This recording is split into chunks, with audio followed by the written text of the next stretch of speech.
il velluto fa parte di noi stessi, della storia, soprattutto della parte interna della Sardegna. E diciamo il tessuto usato dalla notte dei tempi nel mondo pastorale, nel pastoralismo, e quindi è significativo che tuttora rappresenti un pezzo della nostra realtà attuale, oltre che della nostra storia.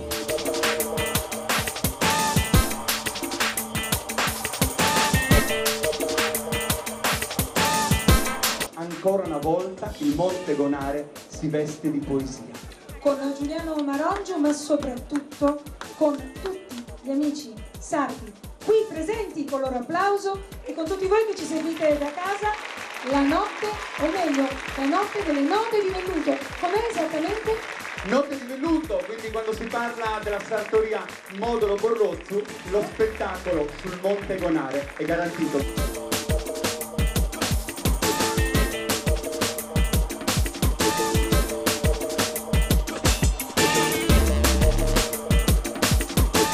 Signoressa Luzzi, buonasera, ben trovata in Sardegna. Buonasera, ben trovati. Dovrei dire buonasera in sardo, ma non lo so dire.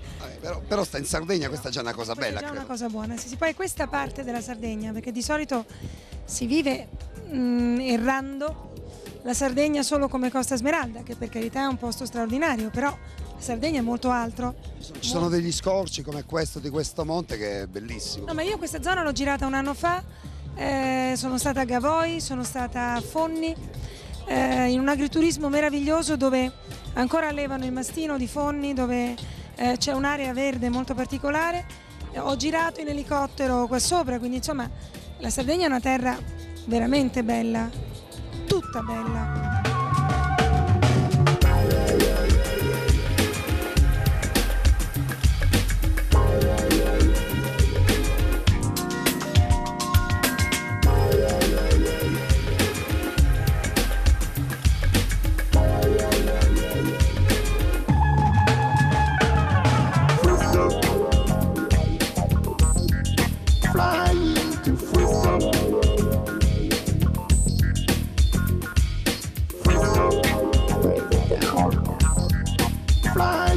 Oggi è una giornata importante, questa grande manifestazione, questa serata dedicata a Paolo Modolo, ma non solo.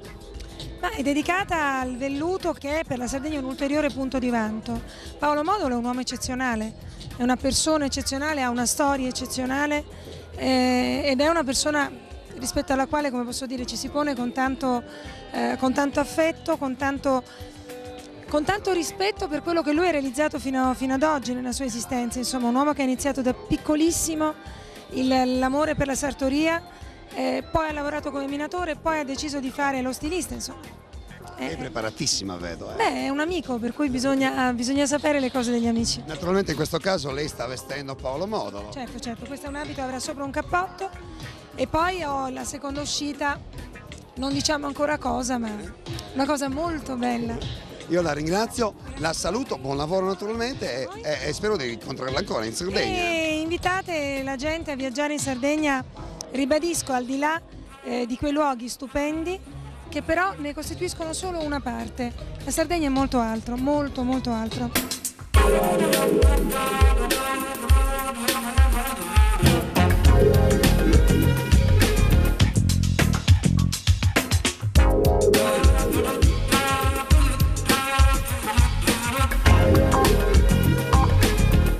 Le assicuro che in Sardegna si sta meglio di qualsiasi altra parte dove io mi trovo, quindi poi vengo qui perché trovo un sacco di amici, l'atmosfera è meravigliosa, serate come queste sono anche un onore per la Sardegna, quindi io sono doppiamente contento. Questa passerella ha portato fortuna a tanti che hanno ovviamente fatto i primi passi nella moda, e mettere insieme poi le realtà consolidate con quelle che si stanno affacciando, secondo me è una scommessa che puntualmente Paolo Modolo ha vinto. Sono 2 anni che la sfilata di Bonaria a Cagliari non viene più fatta e questa rimane la sfilata più importante.